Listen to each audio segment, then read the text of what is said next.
ये कहने के लिए कि जिंदगी में गम हो, चिंताएं हो, परेशानियां हो, दुख हो, अवसाद हो, तनाव हो, टेंशन हो, स्ट्रेस हो, भूल जाइए सबको, क्योंकि आपके साथ अब हम कहने वाले हैं ये हमारा मेगा एपिसोड जो कल प्रारंभ हुआ था, जिसमें हमारे साथी अभी तक हमारे साथ थे, दिल्ली के दिल वाले और मालवा के मत वाले दोनों ही हमारे साथ हैं। अनिल अग्रवंशी, हरजीत सिंह तुक तुक, अशोक शर्मा, गोविंद राठी, अर्चना अंजुम और नारायण निडर डटे हुए इस मैदान में अपने अपनी कविताएं सुनाने के लिए, उस देश के हालात को आपके समक्ष लाने के लिए और आपके चेहरों पर तबस्सुम बिखेर के चले जाने के लिए, मुस्कुराहटों की ये वाहक जिनका मैं यहाँ पे स्वागत करता हूँ। बड़े कमाल के लोग हैं, दिल्ली वाले और इधर मालवा वाले। आपका तो मैं भक्त हूँ, इसलिए भक्त हूँ कि मुझे आपका क्षेत्र बहुत प्यारा लगता है और आपके क्षेत्र में आने से मुझे डर लगता है। लेकिन मैं आपको बताऊं कि भोले आदमी को कभी भी बेवकूफ नहीं बनाया जा सकता। बहुत बुद्धिमान भी होते हैं वो लोग। मुझे याद है मालवा में आपके यहाँ एक डॉक्टर थे, तो ये दिल्ली से कोई आदमी इलाज कराने आया, समझ लीजिए अनिल अग्रवंशी इलाज कराने आया डॉक्टर के पास। डॉक्टर की फीस का बड़ा तरीका अजीब था। वो हमेशा ये कहता था कि पहली बार अगर आप मुझसे मिलने आएंगे तो मैं आपसे 200 रुपये फीस लूंगा, दूसरी बार आएंगे तो 100 रुपये लूंगा। तो अनिल अग्रवंशी डॉक्टर के पास गए, इन्होंने कहा पैसे कुछ बचा लिए जाएगा। बोले डॉक्टर साहब मेरा इलाज कर दीजिए, मैं आपके पास दूसरी बार आया हूँ। डॉक्टर ने इनका चेहरा देख के कहा तो फिर वही दवाई खा लेना जो पहली बार में लिखी थी। हालात जिंदगी के अंदर कब बदल जाए पता ही नहीं चलता। बिल्कुल। तुम टुकटुक की बार बार ऊपर नीचे क्या हो रहे हो? क्या चाहते क्या हो? आप ऐसी ऐसी बातें कर रहे हैं, आदमी पूरा हिल जाता है। मेरे पिताजी ने आपके लिए एक दोहा लिखा था। जी, आपके पिताजी ने मेरे लिए दोहा लिखा था। हाँ। औलाद सुना रही है। हाँ। सुनाओ।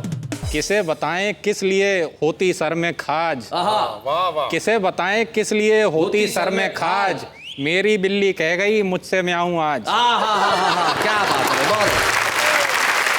जिंदगी में अर्थ बदल जाते हैं, जिंदगी में संवाद बदल जाते हैं, लेकिन बहुआ क्या बात है, मैं हास्य कविताओं का सिलसिला कभी नहीं बदलता। देखते हैं आज हम क्या करने वाले हैं। मैंने दिल के कोरे कागज पर लिख दिया है उसका नाम, बचपन की मेरी राधा और मैं 60 बरस का श्याम। मैंने दिल के कोरे कागज पर लिख दिया है उसका नाम। एक बार मैंने एक कुत्ते को हड्डी डाली, उसने मुंडी दूसरी तरफ घुमा ली। बोला आज मेरा उपवास है, इंपोर्टेड बिस्कुट खाऊंगा।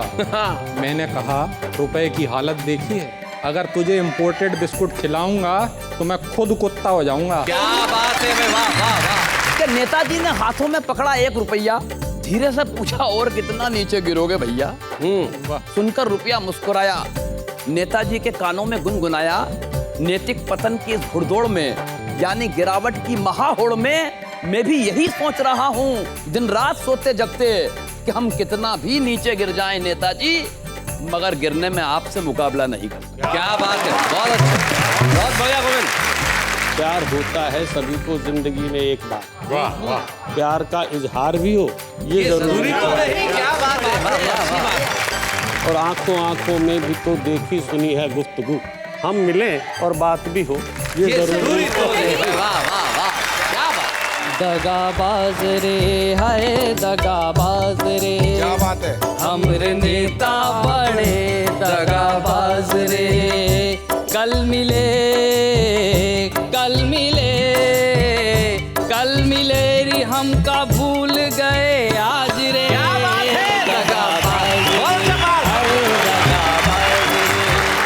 इस कर्म भूमि में फल के लिए श्रम सबको करना पड़ता है। इस कर्म भूमि में फल के लिए श्रम सबको करना पड़ता है, रब सिर्फ लकीरें देता है, रंग हमको भरना पड़ता है।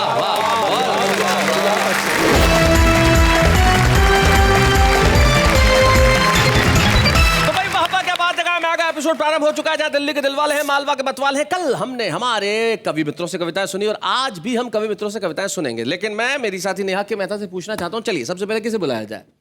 सबसे पहले टुक टुक टुक टुक करते टुक टुक जी को बुलाया जाए। क्यों, कारण बताइए।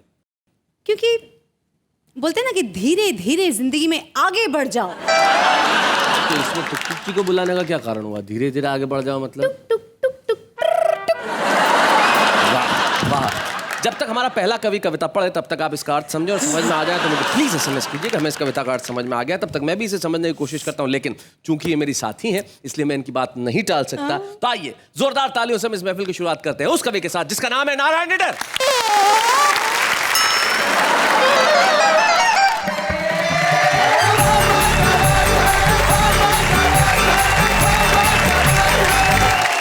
बात ये है कि हमारे एक मित्र हैं मालवा के रतलाम में, जी वो एक दिन मेरे से कहने लगे कि नीडर जी तुम नीडर हो।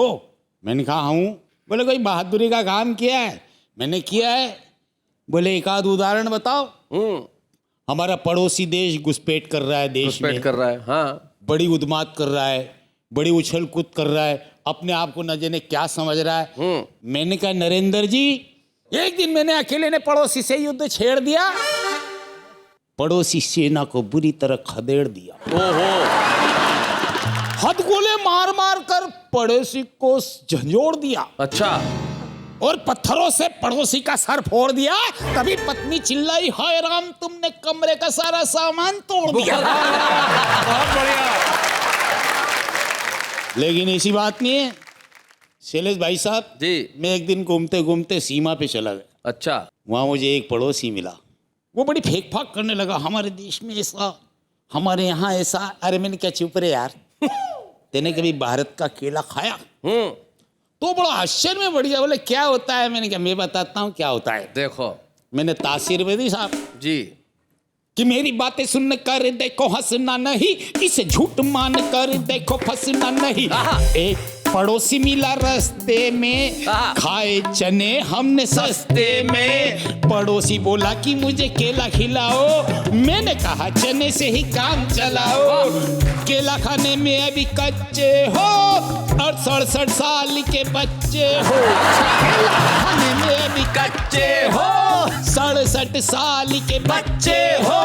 केला जो खाओगे आ जाएगा बुखार, बैंगन का भुर्ता तुम खा लो मेरे यार। मैंने भी केला खाया, सीधा सीमा पे आया। सीमा पे आया तो मुझे छींक आ गई, छींका तो पड़ोसी सेना भग गई।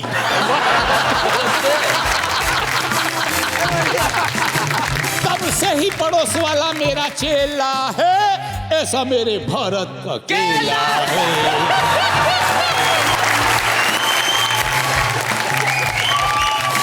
अच्छा वो बोला कि यार ये तो बहुत अच्छा है। मैंने कहा ये तो खाली केला है, अब यहाँ के लोगों के पल्ले नहीं पड़े। मैंने कहा भारत की जेलों में इतने कैदी बंद है कि अगर उन्हें सरकार कह दे कि तुम्हारी सदा माफ, दूसरे दिन पड़ोसी साथ। बिल्कुल सही कह रहे हैं। ये भारत है। अमेरिका जितना बड़ा देश पूरे साल में जितना तेल खर्च नहीं करता, हम उतना एक शनिवार को शनि महाराज को चढ़ा देते हैं। ये भारत है। ये तो बात थी, मैं अपने बारे में बता रहा था, लेकिन आप मेरे चेचिस को मत देखिए। नहीं, देख भी नहीं रहे। आज भी मेरा पारिवारिक प्रेम अमर है। मैं आपको उदाहरण के लिए एक गीत सुनाता हूँ। सुनो जी मैंने दिल के कोरे, नेहा जी मैंने दिल के कोरे, कागज पर लिख दिया है उसका नाम।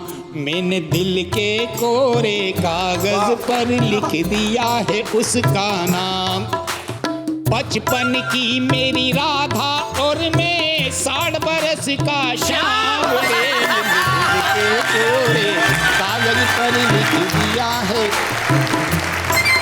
मेरा दिल तो एक मंदिर है, ये दिल तो एक मंदिर है, और प्यार है मेरी पूजा।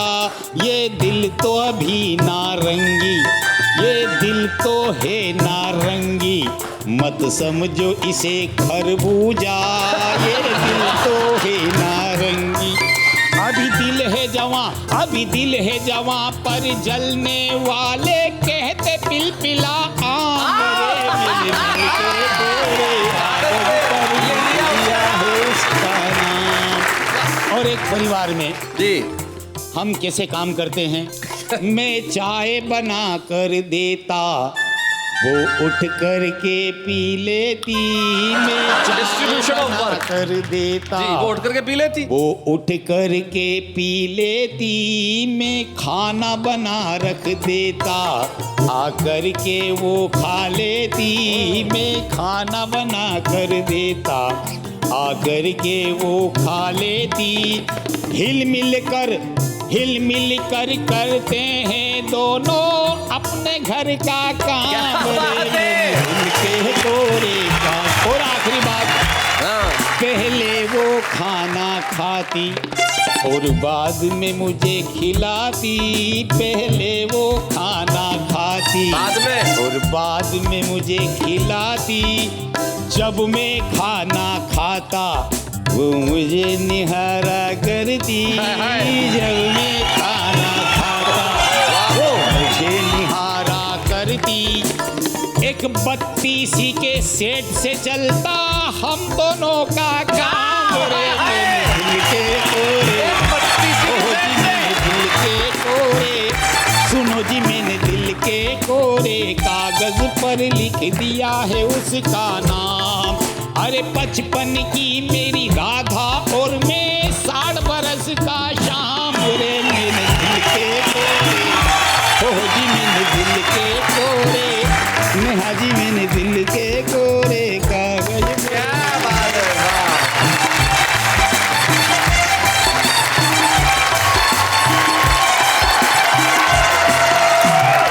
भाई नारायण नीरज जी, आपके इस भोले वाले गीत का जवाब नहीं, दिल के कोरे कागज पे जो आपने नाम लिखा, लेकिन मैं ये जानना चाहता हूँ कि आपका मूल व्यवसाय कहीं फ्रूट बेचने का तो नहीं है? आपकी कविता में केला आया, खरबूजा आया, नारंगी आई, आम आया, मतलब सारे के सारे फल जो है वो आ गए, लेकिन सारे फलों के आने के बाद आपका ये जो कविता का प्रतिफल है वो बहुत बड़ा अच्छा निकला कि सबके चेहरों पे हंसी आ गई। भाई क्या बात है, वाह भाई। नारायण नीरज जी, आप तो 60 बरस के श्याम है, लेकिन आजकल के जो जवान लोग हैं जैसे कि हम लोग, हाँ हमारे प्यार का तरीका कुछ अलग हो गया। सोशल नेटवर्किंग साइट्स पे अपना स्टेटस लिख देते हैं। कल्पना कीजिए, स्टेटस लिखा एक लड़की ने, वो बेवफा निकला। अब नीचे कमेंट देखो लड़कों के, हमने तो पहले ही कहा था स्वीटू। दूसरा लड़का, वो तुम्हारे काबिल ही नहीं था। तीसरा, चिंता मत करो हम है ना। चौथा लड़का, दिल मत तोड़ना मैं राह बिछाए बैठा। अब यही स्टेटस चेंज करके अशोक शर्मा ने लिख दिया। तो मान लीजिए अशोक शर्मा ने अपना स्टेटस लिख दिया, वो बेवफा निकली।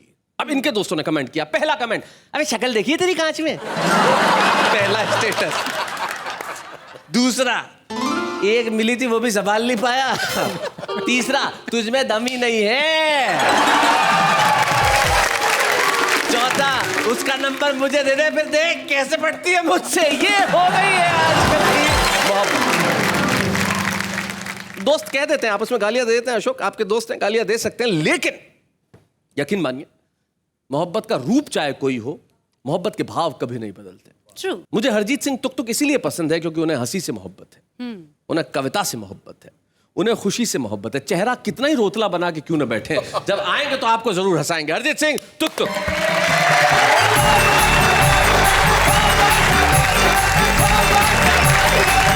मेरा नाम है तुक तुक, हरजीत सिंह तुक तुक। मैं बहुत बड़ा आदमी हूँ जी। मेरे नाम से बैंकॉक में ऑटो चलते हैं। खैर साहब, मेरे साथ सुबह से बहुत बुरा हो रहा है। अच्छा, अभी ये सारे जो आपके मालवा वाले हैं, इन लोगों ने मेरे को घेर लिया था। कहते हैं आप दिल्ली के नहीं हो। अच्छा। मैंने कहा नहीं भाई, मैं दिल्ली का हूँ। कहते पक्का? मैंने कहा जीन्स देख ले, फटी हुई है। स्टाइल है, दिल्ली वालों का होता है। कहते पक्का? मैंने कहा तुम्हें क्या लग रहा, अपने घुटने को वावा दिखाने लाए हो?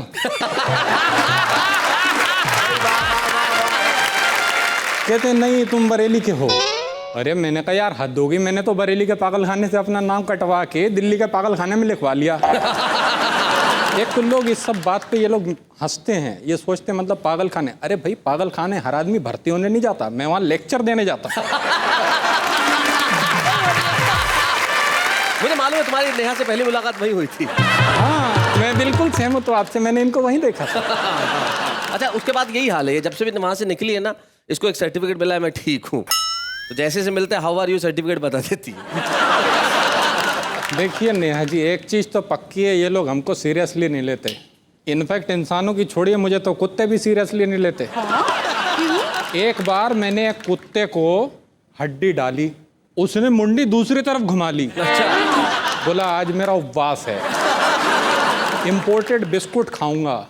मैंने कहा रुपए की हालत देखी है, अगर तुझे इंपोर्टेड बिस्कुट खिलाऊंगा तो मैं खुद कुत्ता हो जाऊंगा। क्या बात है, वाह वाह वाह, बहुत। खैर साहब, ये तो बाहर की टेंशन है, अपने घर में बहुत टेंशन होती है, मगर घर की टेंशन संभाली जा सकती है अगर आप एक मूल मंत्र याद रखो, that is you are always right. अच्छा, सूरज दिन में चमक रहा है, तू कहती है नाइट, वाह, सही गलत में किसको पढ़ना, यू आर ऑलवेज राइट। क्या बात है, बहुत अच्छे। प्यार तेरा है बड़ा ही चोखा, बात है, वाह वाह। पकवान बनाए रोज अनोखा, अपने दिल पे पत्थर रख के करूं प्यार से बाइट, वाह वाह, सही गलत में किसको पढ़ना, you are always right. Mobile से कम वेट तेरा, आजकल वेट कॉन्शियसनेस बहुत है, पत्नी को खुश करने के लिए बोलना पड़ता है जी। मोबाइल से कम वेट तेरा, चिड़िया जितना पेट तेरा, लगता तूने महंगाई से कर रखी है फाइट, बहुत अच्छे। सही गलत में किसको पढ़ना, यू आर ऑलवेज राइट। यहाँ पे एक नई चीज का अनुभव कीजिए, जी। तेरे स्विमिंग पूल से नैना, स्विमिंग पूल से नैना, अभी तक किसी ने ये नहीं बोला, क्या बात है, तेरे क्या स्विमिंग पूल से नैना, मुझको बस इनमें ही रहना, क्या बात है, वाह वाह वाह। डूब न जाऊं इसीलिए क्या कम रखी है हाइट।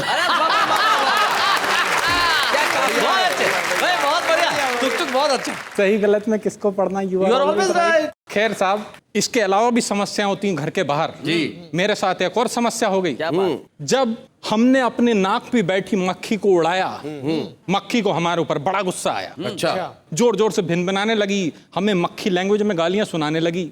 हमने कहा नासपीटी, किस पे जमा रही धाक है, जिस पे तू बैठी है वो हमारी पर्सनल नाक है। पर्सनल नाक है। वो बोली ये गाल क्या किराए पे लाया है, जो इस पे बड़ी शान से मच्छर को बैठाया है। अच्छा, अबे अफलातून, मैं तो खाली बैठी थी, ये तो चूस रहा है खून। क्या बात है। हमने तुरंत मच्छर को मारने का प्लान बनाया और तेजी से अपना हाथ मच्छर की ओर बढ़ाया। मच्छर हमारा इरादा समझ के उड़ा और आगे बढ़ गया। हमारा लहराता हुआ हाथ हमारे ही मुंह पे पड़ गया। पता नहीं हमारे साथ ही ऐसा क्यों होता है जी। खैर, आपका पात्रों से परिचय हूं करवाता। मक्खी वो सामाजिक दोष है जो देखा नहीं जाता। क्या बात है। मच्छर हमारा प्रिय मच्छर वो नेता है जो कभी हाथ नहीं आता। और मैं वो कॉमन मैन हूं जो है रोज चांटा खाता। क्या बात है, बहुत बढ़िया, बहुत अच्छे टुक। इसके अलावा एक और समस्या होती है। अच्छा, वो ऐसी समस्या होती है जो घर में होती है। नहीं, मैं पत्नी की बात नहीं कर रहा हूँ। जी जी। पत्नी के अलावा बच्चे भी होते हैं। पत्नी के अलावा बच्चे नहीं होते, पत्नी होती है तो बच्चे होते हैं। जो मैंने अपने घर पे फोन किया, बेटे ने उठाया, कहता कौन बोल रहा है? मैंने कहा मैं बोल रहा हूँ। कहता कमाल है, इधर से भी मैं ही बोल रहा हूँ। नहीं, मेरा बेटा इस तरीके की हरकतें करता रहता है। एक दिन सिर पे पट्टी बांध के बैठा हुआ था, मैं घर पहुंचा, मैंने कहा अरे ये सिर में चोट कहाँ से लग गई? कहता आपकी वजह से। मैंने कहा मेरी वजह से? कैसे? कहता कल मैं चप्पल से पत्थर तोड़ रहा था, तब आप ही ने बोला था ना कभी खोपड़ी का भी इस्तेमाल किया करो।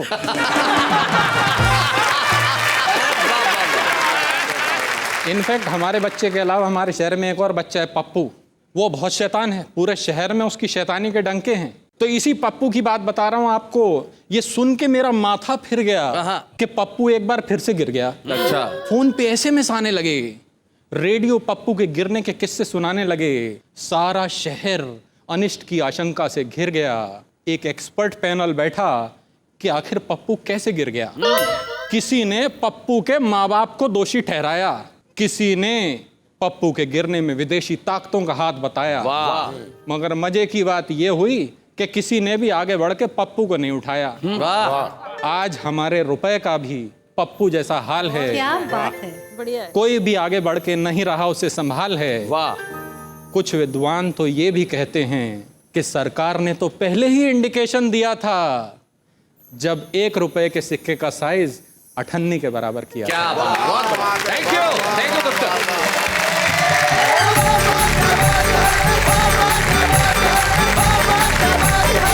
देश के हालात पे और अपने घर की बात से तुक ने हम सभी को बेहद मुतासर किया। और तुक आपका जो अंदाज है, बड़ा पोकर फेस करके जो आप कविताएं सुनाते हैं तो खास अंदाज में, उसके लिए हम यही कहते हैं वाह वाह।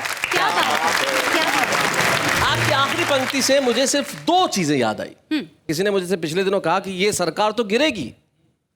मैंने कहा कितना? ये देश के हालात है। यकीन मानिए जब देश की मुद्रा का ये हाल होने लगे तो कवि चेहरे पे उंगली रखने वाली मुद्रा में नहीं बैठ सकता। समाज जहां बोलना बंद होता है, कवि वहां बोलना प्रारंभ करता है।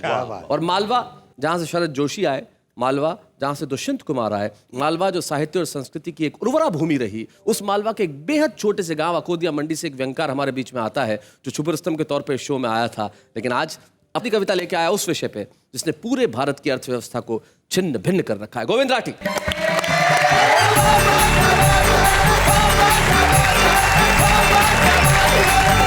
आदेश शैलेश भी आपने दिया है मुझे। मैं वाकई रुपए की गिरावट को लेकर बड़ा चिंतित भी हूँ। एक कविता मैंने लिखी भी है। मैं उस कविता के पहले एक छोटे से व्यंग से आपको थोड़ा सा स्वागत है। बताने की कोशिश करता हूँ कि नई उम्र के जवान गधे ने बुजुर्ग गधे से कहा, दद्दू दद्दू आप कहें तो हम भी इन जंगली जानवरों को अपने अधिकार बता दें। ओहो एक झटके में सारे जंगल को राजनीति का शिकार बना दें। अच्छा, बता दें इन्हें कि हम भी किसी एक खूंटे से बंधे नहीं हैं। जितना गधा समझते हैं ये उतने हम उतने गधे नहीं हैं। जितना गधा समझते हैं ये हम उतने गधे नहीं हैं। दद्दू ने कहा, बेटा तुम नहीं सुधरोगे, गधे हो कमबख्त गधे ही रहोगे। अरे ये जंगल है जंगल, यहाँ गिद्ध दृष्टि वाले शेर और सियार एक झटके में किसी का भी इलाज कर देते हैं। ये हिंदुस्तान की पब्लिक नहीं है बेटा जिन पे गधे भी राज कर लेते हैं। हाय हाय हाय हाय हाय हाय, बहुत अच्छे। और निश्चित रूप से रुपए की गिरावट को लेकर पूरे देश ने जो चिंता जताई है खेदजनक है, लेकिन उस रुपये की गिरावट का दर्द उस रुपये को स्वयं को बहुत ज्यादा है। वाह। मैं उस रुपये की गिरावट का दर्द रुपये के शब्दों में, रुपये के अल्फाजों में, रुपये के लफ्जों में आप तक पहुंचाने की कोशिश करता हूं। स्वागत। कि नेताजी ने हाथों में पकड़ा 1 रुपया, धीरे से पूछा और कितना नीचे गिरोगे भैया। सुनकर रुपया मुस्कुराया, नेताजी के कानों में गुनगुनाया, नैतिक पतन की इस घुड़दौड़ में यानी गिरावट की महाहोड़ में मैं भी यही सोच रहा हूं दिन रात सोते जगते कि हम कितना भी नीचे गिर जाएं नेताजी, मगर गिरने में आपसे मुकाबला नहीं कर सकते। क्या बात है, बहुत अच्छा, बहुत बढ़िया गोविंद। वैसे भी जब जब आपकी अर्थव्यवस्थाएं चरमराती हैं आपको बस तभी मेरे गिरने की याद क्यों आती है। बात है, जबकि सच तो यह है नेताजी, मैंने गिरने का जहर तो उसी दिन पी लिया था जिस दिन देश के रक्षा सौदों में एक विदेशी से आपने मेरा लेन देन किया। क्या लड़खड़ा कर गिर पड़ा था जब खचाखच भरी संसद में बेशर्मी से उछाला गया था, बस एक वोट पाने की खातिर आपके हाथों से भीख की तरह कटोरों में डाला गया था। क्या बात है। हाँ, गिर मैं उस वक्त भी जाता हूं जब मेरी बैसाखी युवा पीढ़ी को घुंघरुओं की खनक तक छोड़ देती है। गिर मैं उस वक्त भी जाता हूं जब मेरी उपलब्धता नहीं होने से कई जिंदगियां फुटपाथों पर ही दम तोड़ दे। वाह वाह गोविंद, बहुत अच्छा, बहुत बढ़िया। इंसान और भगवान के बीच ये जाने कौन सा तालमेल चल रहा है कि कॉमनवेल्थ से लेकर क्रिकेट के मैदान तक जैसे सिर्फ मेरे गिरने का खेल चल रहा है। वाह वाह वाह। और 2 पंक्तियां शैलेश भैया, काश काश काश काश आपने देखा होता उस वक्त मेरे चेहरे पर कितना आक्रोश खिंचा हुआ था जब बिस्तर के ऊपर तो आप बिछे हुए थे नेताजी और बिस्तर के नीचे मैं बिछा हुआ। वाह वाह, बहुत बढ़िया गोविंद। कुल मिलाकर ये सच है, मेरे सर से इज्जत और शोहरत का ये ताज गिरा है, मगर फिर भी मैं कभी उतना नहीं गिरूंगा जितनी नैतिकता गिरी है। क्या बात है। आचरण गिरे हैं, ये समाज गिरा। वाह वाह वाह, बहुत बढ़िया, बहुत खैर खैर खैर, गिरावट के इस दौर में मैं किसी से अपनी तुलना इसलिए भी नहीं करूंगा कि मेरे लिए यही शर्म की बात काफी है कि मुझे दुनिया के सबसे गिरे हुए आदमी ने कह दिया कि मैं कितना और नीचे गिरूंगा। वाह वाह वाह। और नीचे गिरूंगा।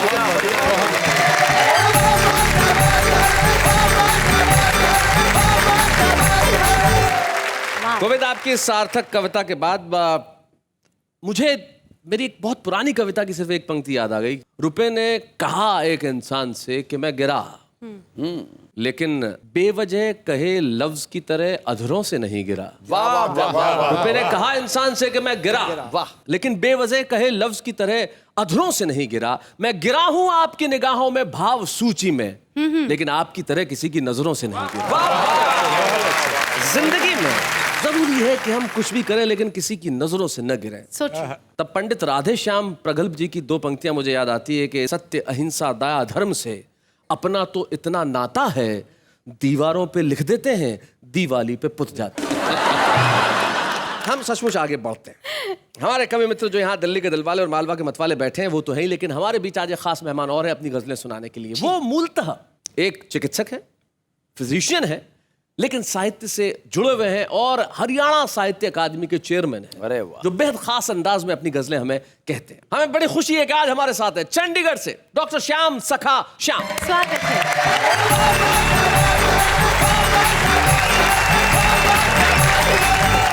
नमस्कार और हरियाणा की राम राम। राम राम। आपको पता होना चाहिए कि मैं देश के सबसे सभ्य प्रदेश हरियाणा से आया हूँ। जी।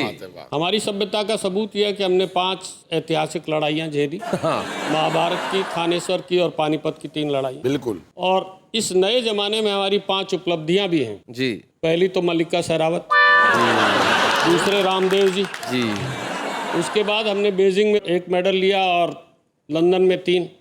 5वीं उपलब्धि बड़ी विचित्र है, वो निडर जी। क्या बात। इनको निडर हमने बनाया। अच्छा। इससे पहले डरते थे। जी। ये मेरे दोस्त हैं, मैं इनकी असली बातें बताऊं। बताइए। ये मेरे से सीनियर थे हुजूर, लेकिन क्लास फेल हो गए क्योंकि फेल होते रहे और मैं पास होता रहा। इनके ब्याह की बात बताते हैं। बताइए साहब। लड़की के बाप देखने आए तो इनके पिता से पूछने लगे, जी बाकी तो ठीक है पर छोरा, हमारी भाषा चोरा। छोरा कि मैं माड़ा पतला है। माड़ा। ने बोला जी स्टील की बॉडी है इसकी। तो लड़की का बाप कहने लगा, मैंने के चम्मच बनाने छोरी ब्याणी है जी। सही बात है, स्टील की बॉडी का क्या करे भाई। हरियाणा का आदमी दोस्तों हर बात पे हंस सकता है, मौत पे भी हंस सकता है। हमारे यहाँ चारपाई पे बैठ के हुक्का पीते हैं। जी। कोई मर जाए तो दरी पे बैठ के पीना शुरू कर देते हैं, क्योंकि चारपाइयाँ थोड़ी ना पड़ जाए। तो एक जगह दरी पर बैठे हुए लोग हुक्का पी रहे थे। पड़ोस के गांव से आए निडर जी जैसे व्यक्ति, तो कहने लगे मैं भी पी लूँ। हुक्का पी ले भाई। बैठ के गए, हंसी मजाक का माहौल के, तभी दरी पे बैठे हो, कोई मर गया, शक हुआ उसको। कहता हाँ मर गया, एक बुढ़िया मरी थी। चुप हो गया, भाई बुढ़िया मरी तो इसलिए हंस रहे होंगे। कहता मुँह तो निडर जी तेरा भी उतर रहा है। निडर जी कहने लगे, जी मेरी भैंस मर गई। लगी बूढ़ी हो चाहे भैंस हो, जीव तो जीव है, बराबर का दुख है। निडर जी बड़े सीधे हैं, मालवे वाले अभी बताया बहुत सीधे होते हैं। कहते ना मेरा दुख फालतू है, मैंने तो भैंस खरीदनी है, तुमने बुढ़िया खरीदनी है। सही बात। निडर जी वैसे पहले पत्नी से प्रेम करते थे, अब नहीं करते। अभी देखा होगा नया जी बैठी थी, क्योंकि फैशन ही बदल गया। तो वो बैठते ही मेरे एक नया शेर हुआ हुजूर जी कि उम्र चांदी हो गई पर दिल जवां है दोस्तों। उम्र चांदी हो गई पर दिल जवां है दोस्तों, आज भी इन पर मोहब्बत मेहरबा है दोस्तों। वाह वाह वाह वाह वाह वाह। अब एक शेर फिर मुझ पर भी हो गया कि कौन सोया है यहाँ पर, कैस रांझा या सखा, रोज ही इस कब्र से उठता धुआं है दोस्तों। क्या बात है भाई, वाह वाह वाह। बहुत अच्छा। और ये शैलेश जी ने सबसे बाद में बुलाया, इनसे भी निबट लूँ, मित्र हैं। मित्र इस नाते हैं कि ये राजस्थान के और मैं राजस्थान पढ़े उड़ूँ, बीकानेर पढ़े उड़ूँ जी। कि हम जैसों से यारी मत कर, आहा। हम जैसों से यारी मत कर, खुद से तू गद्दारी मत कर। क्या बात है। वाह तेरे अपने ही बैठे हैं, इस घर पर बमबारी मत कर। वाह वाह वाह वाह। बहुत बढ़िया शेर, बहुत अच्छा। रोक छलकती इन आँखों को, रोक छलकती इन आँखों को, मीठी यादें खारी मत कर। वाह वाह। और ये जो जा रहे हैं इनके लिए है कि खुद आकर ले जाएगा वो, जाने की तैयारी मत कर। क्या बात है। वाह वाह। खुद आकर ले जाएगा वो, वाह वाह। जाने की तैयारी मत कर, और सच कहने की ठानी है तो कविता को दरबारी मत कर। क्या बात है। वाह वाह वाह। बहुत बढ़िया शेर है, बहुत अच्छा। श्याम जी, सच कहने की ठानी है तो कविता को दरबारी मत कविता कर। को दरबारी मत कर, और शाम निभानी है गरियारी, फिर तो दुनियादारी मत कर। क्या बात। और इसने तो मुझसे ही ले रखे। बिल्कुल जी। इसने तो मुझसे ही ले रखे, तू इससे उधारी मत कर। एक और बेतुकी। नहीं, मुझे तो आपके चांद सा रोशन चेहरा देख के कुछ पंक्तियां याद आ रही कि नीति भी बदल गई, नेता भी बदल गए, अब हम समाज में भी बदलाव लाएंगे और भारत की वादियों में ब्याह और शादियों में रूढ़िवादी रीति और रिवाज को मिटाएंगे। नारियों की मांग में सिंदूर भरा जाता है, यहाँ अब हम वो आदमी की मांग भरमाएंगे। तो एक गंजा मित्र बोला, ऐसा मत कर देना भैया, वरना जितने गंजे हैं कुंवारे रहे। बहुत अच्छे। एक गजल और कुछ शेर सुना दीजिए जी। एक गजल के मतलब है कि जिंदगी में बस खुशी हो ये जरूरी तो नहीं। वाह, जिंदगी में बस खुशी हो ये जरूरी तो नहीं। जिंदगी में बस खुशी हो ये जरूरी तो नहीं, गम जो कल था आज भी हो अरे ये जरूरी तो नहीं। क्या बात है, बहुत बढ़िया बात। और प्यार होता है सभी को जिंदगी में एक बार। प्यार होता है सभी को जिंदगी में एक बार, प्यार का इजहार भी हो ये जरूरी तो नहीं। क्या बात है, वाह वाह वाह। और आप सबके घर में ऐसा होता होगा, मेरे घर में तो होता है। उस पर एक शेर है कि मेरे घर में घूमता रहता है दिन भर एक चांद। वाह। मेरे घर में घूमता रहता है दिन भर एक चांद, चांद भी हो रात भी हो ये जरूरी तो नहीं। भाई क्या बात है। और एक नसीहत है कि घर जलाने पर तुले हो दोस्तों पर सोच लो। अच्छा मिसरा है, वाह वाह। घर जलाने पर तुले हो दोस्तों पर सोच लो, बाद इसके रोशनी हो ये जरूरी तो नहीं। वाह वाह। घर जलाने पर तुले हो दोस्तों पर सोच लो। क्या बात है।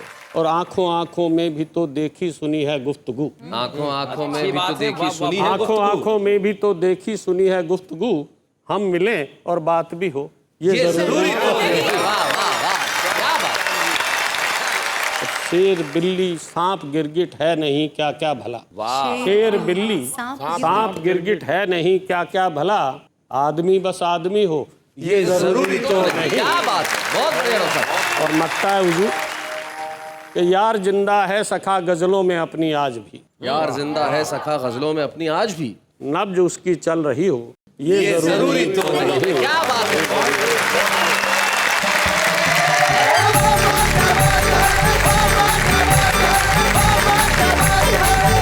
डॉक्टर श्याम सखा श्याम, जो हरियाणा साहित्य अकादमी के चेयरमैन है, हमारे बीच में और बड़ी खूबसूरत गजलें उन्होंने पढ़ी और शेर कहे। ये तो हमारे विशेष मेहमान थे, लेकिन हम एक ऐसे छुपे रुस्तम को ढूंढ के लेके आए हैं जिसमें कविता की अकूत प्रतिभा है। आइए हम आज के छुपे रुस्तम से मिले, जिसका नाम है पार्थ नवीन।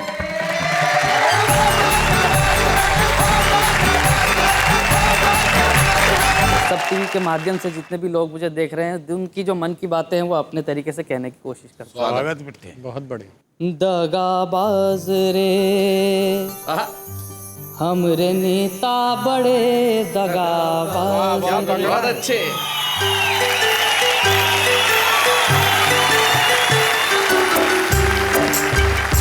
दगाबाज रे हाय दगाबाज रे, क्या बात है। हमरे नेता बड़े दगाबाज रे।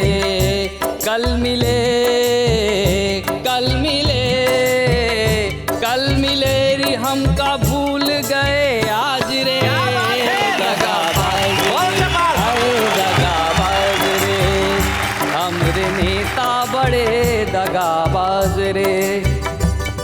मेरी उस उलझन की सुलझन तो तुमने की, ये तो था बढ़िया किया।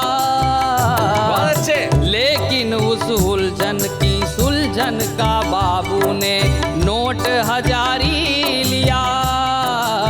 अरे इतने तो तुमका हम दान दई दें, अब क्या बच्चों के अपने प्राण दई दें। कल मिले कल मिले कल मिले रे, हमका भूल गए आज रे।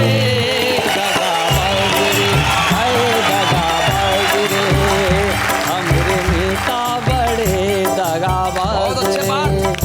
गाने कैसे आ गए आजकल? गाने कैसे कैसे आ गए? कैसे कैसे? कि ना फिल्म में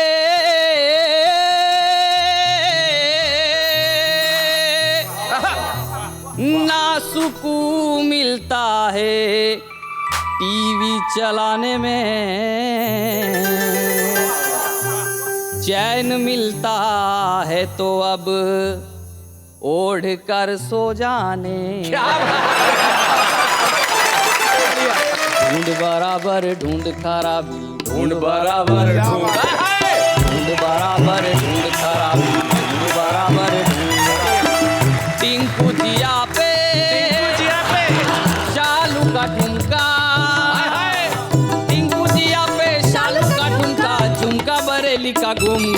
धूम ढूंढ बराबर ढूंढ खराबी, ढूंढ बराबर ढूंढ, ढूंढ बराबर ढूंढ खराबी, ढूंढ बराबर ढूंढ। ये लड़कियों के सिरों से गायब हुई चुन्नी है, देखो लड़कियों के सिरों से गायब हुई चुन्नी है, और एक लाइन में बदनाम हुई मुन्नी है। बच्चों के बात ये समझना भी आई है, पूछ रहे पापा कौन ये जलेबी बाई। वाह वाह। ऐसे गानों से क्या हुए हम कभी पानी है, और उस पे भी भारी शीला की जवानी है। अब क्या करोगे मल के हथेली, अब क्या करोगे मल के हथेली, चिकनी चमेली की धूम धूम धूम, धूम बराबर धूम खराबी, धूम बराबर धूम खराबी, धूम बराबर धूम। इस मंच पे छुपे रुस्तम के तौर पर प्रस्तुत करने में व्यक्तिगत तौर पे मुझे बेहद खुशी है जी। और मैं उसका कारण आप सभी कवि मित्रों को और सारे देश को भी बताना चाहूंगा। एक कवि जो प्रतापगढ़ नाम के कस्बे में रहते थे, प्रहलाद नवीन जिनका नाम था, और मैंने उनके साथ मंचों पे बहुत कविताएं पढ़ी थी। प्रहलाद जी ने कहा सर बहुत छोटी सी जगह है, क्या हम लोग टीवी पे नहीं आ सकते? मैंने कहा आप आएंगे। मैंने उन्हें वादा किया, वो टीवी पे आए, उन्होंने बहुत खूबसूरत कविता पढ़ी। अभी कुछ वर्ष पहले प्रहलाद नवीन राजस्थान में एक कस्बा है बांसवाड़ा, वहाँ पे मंच पे कविता पढ़ रहे थे, और कविता पढ़ते ही बैठे और प्रहलाद नवीन नाम के उस कवि ने कविता पढ़ने के बाद मंच पे अपने प्राण त्याग दिए।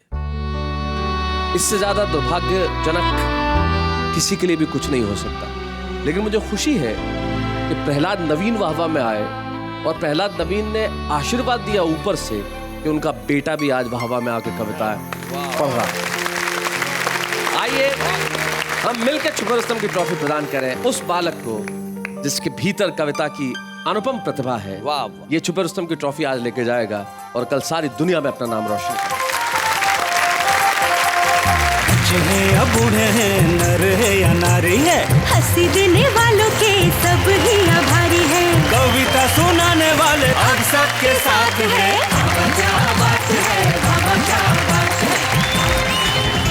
बाबा क्या बात है में हमने बहुत सारी चीजें की और हम करते रहते हैं और करते रहेंगे, और हमने प्रारंभ किया एक नया कदम जिसका नाम है शुभारंभ। शुभारंभ यानी कि वो कवि जिसने आज तक मंच पे कविता नहीं पढ़ी और हमने कहा कि पहली बार तुम यही कविता पढ़ोगे सीधे। वाह क्या बात है कि मंच पे आइए एक इंजीनियरिंग स्टूडेंट को हम बुलाते हैं जिसने पढ़ाई तो टेक्निकल की है लेकिन कविताएं लिखता है, वो दर्शन सांखला।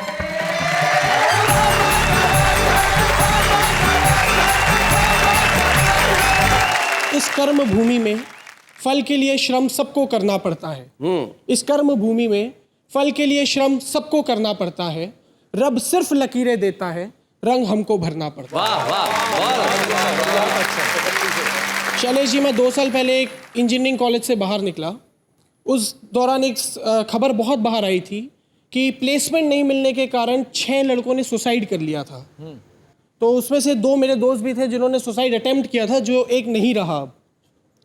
तो मैं ये एक सवाल मेरे मन में हमेशा उठता है कि इस देश के सपने इतने छोटे हो गए हैं कि सिर्फ 6 महीने तक नौकरी ना मिलने पर लोग आत्महत्या करने का प्रयास कर रहे हैं। So true, very true. तो एक मेरी कुछ पंक्तियां हैं मेरे उन छोटे भाइयों के लिए जो अभी पढ़ाई कर रहे हैं, दर्शन भाई। और इन पंक्तियों के माध्यम से मैं उन्हें एक हौसला देना चाहता हूँ कि वो आगे ऐसी सुना। पा ही लेंगे आखिर मंजिल, राहों की मोहताज नहीं। पा ही लेंगे आखिर मंजिल, राहों की मोहताज नहीं। साथ हो उम्मीदों का, कल होगा वही जो आज नहीं। वाह। तट पर बैठे ख्वाब को ख्वाब ही रह जाना है, गहरी तह तक जाना होगा, मोती जो तुम्हें पाना है। वाह। उठना है और भी ऊपर, है ऊंचाइयां पुकारती, है अपार क्षमताएं हम में, आशाएं हमें निहारती। क्या बात। मुश्किलें कब ठहरी जब हो चट्टानी इरादा, खुद से ही कर रखा है जब हमने ऊंचाइयों का वादा। माना जीवन के हर पथ पर माली पुष्प नहीं बिखराता है, प्रगति का पथ अक्सर पथरीला होता है, लेकिन उन्नत शिखर से गिरकर जो भी हंसते हैं, नए शिखर की तलाश में कदम उन्हीं के बढ़ते हैं, कदम उन्हीं के बढ़ते हैं। और अंत में सिर्फ ये 4 लाइन से कहना चाहूंगा कि जीवन एक विराट सागर, हम ऊपर ऊपर चलते हैं। वाह। जीवन एक विराट सागर, हम ऊपर ऊपर चलते हैं। घटनाएं हैं लहरों जैसी, हम बहुत अर्थ दे देते हैं। क्या हुआ जो साथी छूट गया, क्या हुआ जो प्याला टूट गया, अद अमृत शरणम गच्छामि, भज बुद्धम शरणम गच्छामि। क्या बात है। थैंक यू दर्शन। आपने कहा कि उन्नत शिखर पे पथ उन्हीं लोगों के बढ़ते हैं जो हिम्मत रखते हैं, और हम चाहते हैं कि आज हमने आपको एक पहला कदम यहाँ पे दिया है चलने के लिए कविता के क्षेत्र में। हम चाहते हैं कि आप उन्नत शिखर की ओर बढ़ें, और जिस तरह आपके दर्शन सारे देश को हुए हैं इस टीवी के दर्शन के माध्यम से, हम चाहते हैं कि आपकी कविताओं के दर्शन सारे देश में इसी तरह से हो और आप सफलता का दर्शन करें। तो देखिए भाई, हमारी महफिल ये 2 महा मेगा मैराथन एपिसोड अपने आखिरी मंजिल तक पहुंच ही गए। यस। श्री जगदीश सोलंकी की एक बहुत पुरानी कविता है जिसकी एक पंक्ति मुझे याद आती है। वो कहते हैं कि पूरब पश्चिम उत्तर ना दक्षिण का कोई निदान हुआ, जले कोई भी प्रांत मगर बदनाम तो हिंदुस्तान हुआ। क्या बात है शनि। हम क्षेत्र से ऊपर उठे, भाषाओं से ऊपर उठे, और यकीन मानिए चाहे लोग दिल्ली से आए इस कार्यक्रम में, या मालवा से आए, या किसी भी शहर से आए, किसी भी राज्य से आए, किसी भी क्षेत्र से आए, हम सब हिंदुस्तानी हैं और सबके दिल में एक ही जज्बा है कि आइए हम आगे बढ़ें, लोगों को चिंताओं से मुक्त करें, उन्हें हंसाएं, और हम सारे देश के साथ मिलकर कहते रहें वाह वाह क्या बात है।